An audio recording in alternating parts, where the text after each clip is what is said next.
नमस्कार, मैं हूं आपके साथ अभिषेक कुंडीर। 75 पार के तीर से अपने दुश्मनों और अपने सीनियरों को पार्टी से बाहर का रास्ता दिखाने वाले नरेंद्र मोदी के लिए अब उन्हीं की उम्र उनकी सत्ता के आड़े आ रही है और इनकी गवाही राम मंदिर में भगवान राम के प्राण प्रतिष्ठा के समय देखने को मिली। और बीजेपी में नंबर 2 अगर कोई दिखा तो वो थे योगी आदित्यनाथ, जो साई की तरह मोदी के पीछे थे। क्या है पूरा मामला, इस रिपोर्ट में देखिए।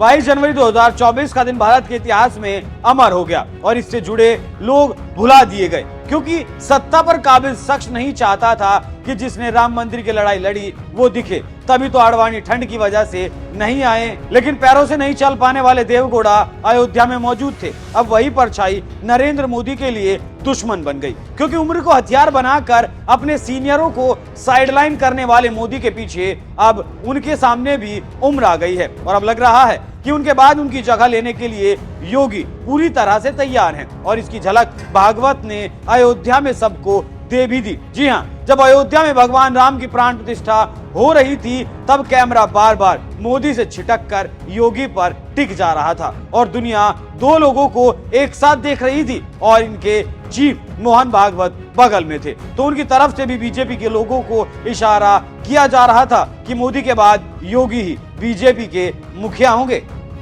और जो लोग पीएम बनने का सपना देख रहे हैं वो सपना छोड़ योगी का समर्थन करें, जो राम मंदिर के गर्भगृह से देश और पार्टी को संदेश मोहन भागवत ने दे दिया। उससे मोदी भी भौचक्के हैं, क्योंकि मोदी की उम्र 73 हो चुकी है और योगी अभी 50 के पार हैं या 50 के पास हैं। तो बीजेपी के सभी दिग्गज जो पीएम की चाह रखते हैं वो अब गांठ बांध लें कि मोदी के बाद योगी ही बीजेपी के खेवनहार होने वाले हैं।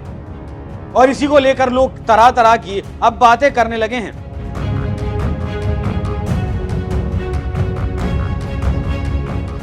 जब प्राण प्रतिष्ठा हो गई और जब राजनीतिक मंच सजा तो लोग दंग रह गए, क्योंकि दुनिया को सिर्फ 4 लोग दिखाई दे रहे थे। एक थे संत, दूसरे योगी, तीसरे मोहन भागवत और चौथे खुद प्रधानमंत्री मोदी। और जो भारत का संदेश दिया गया वो ये था कि बीजेपी की अगली जनरेशन को योगी आदित्यनाथ लेकर आगे जाएंगे। जब भाषण चल रहा था तो सबसे पहले योगी ने अयोध्या से देश को संबोधित किया और कह दिया कि अयोध्या की गलियों में गोलियां नहीं, अब राम नाम संकीर्तन गुंजायमान होगा। सरयू रक्त रंजित नहीं होगी, अब क्रूज चलेगा। तो उनका संकेत उसी घटनाक्रम की ओर होता है। कर्फ्यू के कहर और परिक्रमा के मार्ग में किसी तरह की बाधा नहीं आएगी। ये बात कर योगी लॉ एंड ऑर्डर के मोर्चे पर सरकार की शक्ति का संदेश भी दे गए हैं। तो वहीं जब मोदी ने बोलना शुरू किया तो कहा कि 500 साल का संघर्ष चल रहा था, इसके साथ ही साथ वियोग की बात की और रामलला से क्षमा याचना भी की। लेकिन योगी के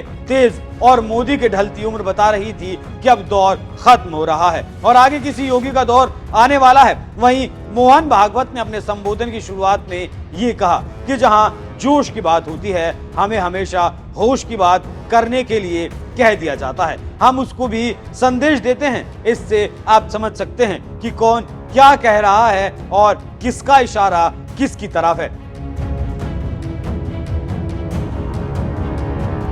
तो जिस तरीके से अब लग रहा है कि मोदी के बाद योगी उनके उत्तराधिकारी हो सकते हैं, तो इस खबर पर आपका क्या कहना है? अपनी राय हमें कमेंट कर जरूर बताएं। नमस्कार।